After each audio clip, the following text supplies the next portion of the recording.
শীতকাল এলেই মনটা একটু পিঠে পিঠে করে, তাই না? বানিয়ে নিয়েছিলাম ডিজাইনার পাটিসাপটা। চলুন রেসিপিটা আপনাদের সাথেও শেয়ার করে নিই। সবার প্রথমে আমি নিয়ে নিয়েছিলাম 75 গ্রাম ময়দা, 30 গ্রাম সুজি আর 10 গ্রাম চালের গুঁড়ো। তার সাথে মিশিয়ে নিয়েছিলাম 1 চিমটে এলাচ গুঁড়ো আর যতটা সুজি নিয়েছিলাম মানে 30 গ্রাম ততটাই চিনি। মাপগুলো কিন্তু ভীষণ ইম্পর্ট্যান্ট। এরপরে নিয়ে নিয়েছিলাম 250 ml দুধ আর খুব ভালো মতো সবকিছুকে আমি মিশিয়ে একটা ব্যাটার বানিয়ে নিয়েছিলাম। চলুন এবার পুরটাও বানিয়ে নিই।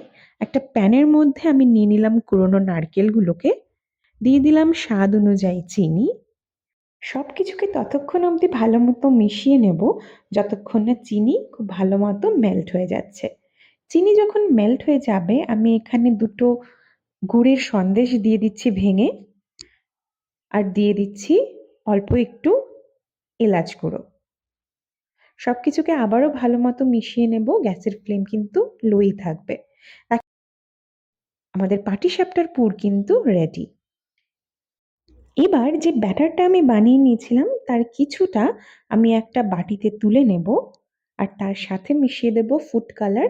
আমি এখানে রেড ফুড কালার ইউজ করেছি, আপনারা চাইলে আপনাদের পছন্দের যে কোনো রং ইউজ করতে পারেন।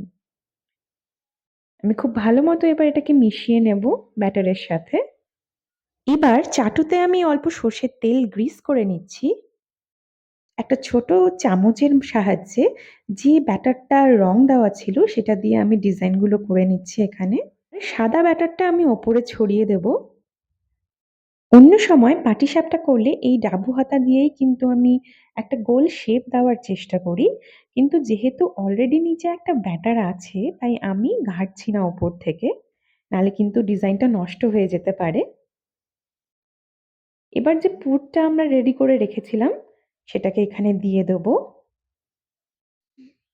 আর যেমন করে পাটিসাপটা রোল করে সেরমভাবে রোল করে নেব। দেখুন কি সুন্দরভাবে উঠে গেল, একটুও কিন্তু আটকালো না প্যানের সাথে। তাই মাপগুলো কিন্তু ভীষণ ইম্পর্ট্যান্ট। কেমন লাগলো আজকের রেসিপি আমাকে কিন্তু জানাতে ভুলবেন না।